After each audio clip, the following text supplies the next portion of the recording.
My name is Melvin Irvin. I'm here with Coach Gillespie, my coach for the men's basketball team. This is for SSP 265 Intro to Athletic Coaching. Thank you, Coach G, for allowing me to interview today. Ask you a couple questions. First off, how did you get into coaching? Good question. I've actually started when I was ninth grade. I coached a church league team at my church. I started getting into it that way.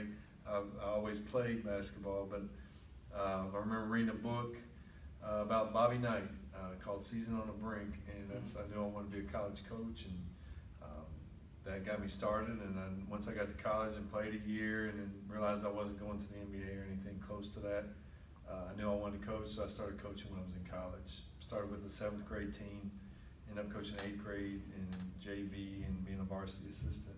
So, yeah. Can you talk about some maybe like just like I guess like your progression through coaching, maybe like schools you were at, like Sure. did you do like graduate assistants anywhere, anything like that? Sure did. Now, as an undergrad, I started out at Milligan and then transferred to East Tennessee State. And once I transferred to East Tennessee State, I started working at University School there on the campus. That's when I started coaching 7th grade and 8th grade.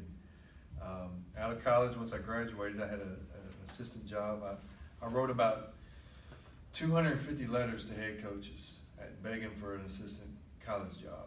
And luckily I had a couple guys get back to me, and the head coach at Methodist College, it's Methodist University now, but it's a D3 in Fayetteville, North Carolina, responded back, had me interview, and I got in there. From there I ended up as a grad assistant at Tennessee Tech for 2 years. Luckily I had some connections with the coaching staff there, and I got my master's there. I spent 3 years at King College as an assistant coach and coached golf, which I'm the worst golfer in this building right now, including Javon. Javon could beat me, but I coached golf for 3 years, and JV basketball was the top varsity assistant, and got my first head coaching job at Cincinnati Bible College, which later became Cincinnati Christian University. And then 2 years there, moved up to the NAI level at Bluefield College for 4 years. Cincinnati Christian asked me to come back, so they made a move to NAI to be the athletic director and coach, so I went and did that for 3 years, and then had to find a new job, and luckily ended up here at Reinhardt after that, and this is year 6. Great. Coach, do you think your coaching philosophy has changed since you started, or you think it's kind of been like on the same kind of mindset as when you first started?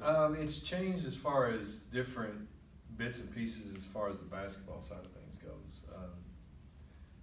There's not much you can change as far as your philosophy towards people, and that's where that's the underrated aspect of coaching, in my opinion. I've been around coaches who've been phenomenal X and O's people and could write and draw down everything on paper, but couldn't communicate, and they couldn't get their players to do what they had in mind, which was perfect on paper. As far as my philosophy goes, it's always been about my student athletes are the most important people in the world to me, other than my family. That's the people I think about the most, and worry about the most, and enjoy their successes the most, because they're my responsibility. So my philosophy's always been geared towards what can I do to help guys at college age guys grow into better men, and that's the whole goal. I'm not great at it. I'm not perfect at it. No one's perfect at anything, but that's what I strive to do anyway. Yes, sir.